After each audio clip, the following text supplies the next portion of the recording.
যশোর কালেক্টরেটের এই সুন্দর রঙিন মাছগুলো ভ্রমণ পিপাসুদের জন্য এবং পর্যটকদের জন্য প্রতিদিন এখানে যে বিনোদনের ব্যবস্থা করেছে যশোর জেলা প্রশাসন।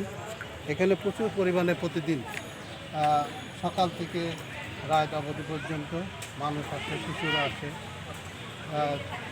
এবং তারা এখানে মাছগুলো দেখে খুবই আনন্দ পায় এবং এই মাছের পরিচর্যার জন্য জেলা প্রশাসন বিভিন্ন উদ্যোগ গ্রহণ করেছে। এখানে মাছগুলো দেখছেন যে কত বড় বড় হয়ে গেছে এবং এই মাছগুলো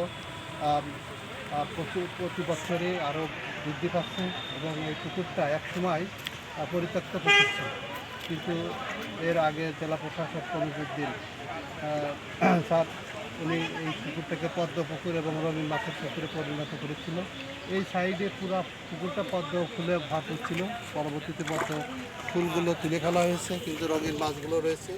এটা যশোরের এই ঐতিহ্যবাহী যশোর কালেক্টরেটের এই পুকুরটাকে সমৃদ্ধ করছে, ভ্রমণ পিপাসুদের বিনোদনের ব্যবস্থা করছে এবং মানুষ প্রতিদিন এখানে এসে রঙিন মাছ দেখে তারা আনন্দ পাচ্ছে এবং শিশুরা আনন্দ পাচ্ছে, বৃদ্ধরা এখানে প্রতিদিন আসে, সাংবাদিকরা আসছে, নানান শ্রেণী পেশার মানুষ প্রতিদিনই এখানে আসতেছে।